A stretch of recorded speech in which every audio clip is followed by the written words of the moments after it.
शिवसेना सांसद श्रीकांत शिंदे ने कहा कि प्रधानमंत्री मोदी ने हमें बहुत बड़ी जिम्मेदारी दी है।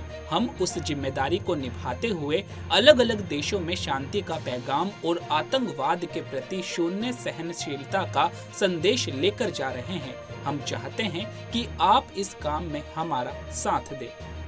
पूरा दिन सफर करके हम इस पड़ोसी देश में, क्योंकि फ्लाइट की कनेक्टिविटी नहीं, लेकिन ऐसी परिस्थिति में जहां जहां हम जा सकते हैं, हमें जो जिम्मेदारी दी है उस जिम्मेदारी पूरा करने का काम हम सभी लोग यहाँ पर करें। और हमारे लिए ये बहुत अभिमानास्पद है, एक बहुत बड़ी बात है, एक बहुत बड़ी जिम्मेदारी हमारे प्रधानमंत्री नरेंद्र मोदी जी ने हम पर दिया, हमें लगता है।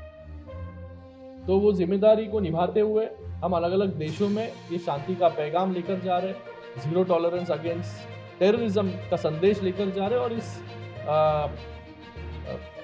काम में आप सभी लोग हमारा साथ दें, इतना ही हम चाहते हैं। आप सभी लोग टेररिज्म के खिलाफ बातें करें, अलग अलग लोगों तक ये बात पहुंचाए। भाजपा सांसद बांसुरी स्वराज ने कहा कि लाइबेरिया हमारा पुराना मित्र है। यह संयुक्त राष्ट्र सुरक्षा परिषद के अस्थायी सदस्य के लिए चुनाव लड़ेगा। मुझे लगता है कि DR कांगो और लाइबेरिया दोनों की अस्थायी सदस्यों की सीटें जीतेंगे। एक अच्छे मित्र के रूप में लाइबेरिया आतंकवाद के खिलाफ वैश्विक लड़ाई में भारत के साथ खड़ा रहेगा। हमसे कई बार पूछा जाता है कि आप लाइबेरिया क्यों गए। लाइबेरिया हम इसलिए आए हैं क्योंकि लाइबेरिया बहुत पुराना दोस्त है भारत का, बहुत सुदृढ़ बायलैटरल रिलेशनशिप है और उसको और ज्यादा सुदृढ़ आप कर रहे हैं। और आप भी जानते हैं कि अभी इलेक्शन होने वाले हैं। UNSC यानी यूनाइटेड नेशंस की सिक्योरिटी काउंसिल के नॉन परमानेंट मेंबर के इलेक्शन के लिए खड़ा हो रहा है लाइबेरिया। ये वक्त है जब हमारे दोस्त को हमारी जरूरत है, हमें उसकी जरूरत है। 3 जून को मुझे लगता है कि जितना बढ़िया कैंपेन इन्होंने चलाया है, 100% DR कांगो और लाइबेरिया दोनों ही UNSC के नॉन परमानेंट मेंबर अवश्य बनेंगे। ऐसे में हम जानते हैं और हमें पूरा ये विश्वास भी है कि लाइबेरिया वहां पर पुरजोर तरीके से ग्लोबल वॉर अगेंस्ट टेररिज्म में भारत के साथ खड़ा रहेगा।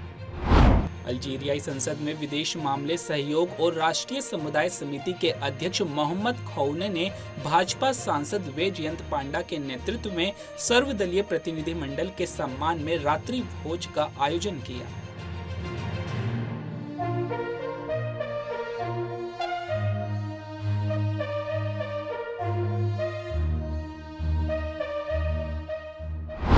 इथियोपिया यात्रा समाप्त करने के बाद NCP-SCP सांसद सुप्रिया सुले के नेतृत्व में सर्वदलीय प्रतिनिधिमंडल का समूह 7 अदिस अबाबा से काहिरा, मिस्र के लिए रवाना हुआ।